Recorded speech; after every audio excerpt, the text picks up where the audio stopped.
अस्सलाम वालेकुम नाज़रीन, मैं हूं उस्मान और आप देख रहे हैं उस्मान ऑफिशियल टिप्स। उम्मीद करता हूं कि आप सब अल्लाह ताला के फजल करम से खैरियत से होंगे। आज की हमारी जो टोटका है वो हल्दी से दांत चमकाने का जो नुस्खा है वो आपको बताएंगे कि आपने हल्दी के बहुत दूसरे फ़ायदे तो बहुत ज़्यादा सुने होंगे। आज के इस वीडियो में हम आपको हल्दी के ज़रिए दांत सफ़ेद करने के भी तरीक़ों के बारे में बताएंगे। सफ़ेद और चमकदार दांत हर शख्स का ख्वाब होता है। हमारी मुस्कुराहट दूसरों के लिए बेहद ज़रूरी है और मुस्कुराहट अगर खूबसूरत और चमकती हो तो लोगों को बेहद लुभाती है।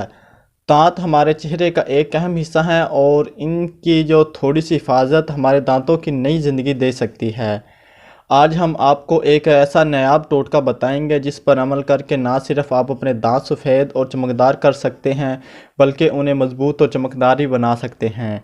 हल्दी हमारे घर के मसालों का एक अहम हिस्सा है। हम अपने रोज़मर्रा खानों में हल्दी का इस्तेमाल लाजमी करते हैं, लेकिन सिर्फ ये ही नहीं, हल्दी को हम बहुत सी दूसरी चीज़ों के लिए भी इस्तेमाल कर सकते हैं। जैसा कि आज हम आपको हल्दी से अपने दांत चमकाने का अहम टोटका बताएंगे जिस पर अमल करके आप अपने दांत चंद दिनों में सफ़ेद और चमकदार मोती जैसे बना सकते हैं।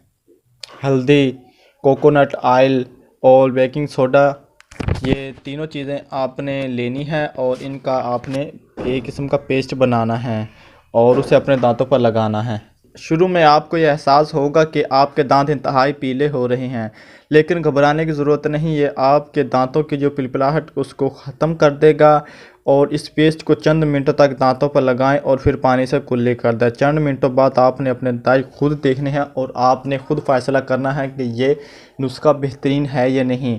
यानी एक किस्म का आप फ्री में आप अपने दांतों को, जो पान सिगरेट वगैरह के दाग होते हैं दांतों पर और बहुत ज़्यादा पीले दांत होते हैं, उनके लिए बहुत ज़्यादा अहमियत की हामिल है ये हल्दी। और ये जो आप ये नुस्खा बताया आपको, आप ये इस्तेमाल करेंगे तो आपके इंशाल्लाह जो दांत होंगे वो सफ़ेद और मोती की तरह चमकदार हो जाएंगे। तो नाज़रीन, उम्मीद करता हूँ कि आपको आज का जो हमारा नुस्खा, हमारी वीडियो आपको पसंद आई होगी। अगर पसंद आए तो आप हमें लाइक करें और हमारा चैनल सब्सक्राइब करना ना भूलें। अगली वीडियो तक आपसे इजाज़त चाहता हूँ। अल्लाह हाफिज़।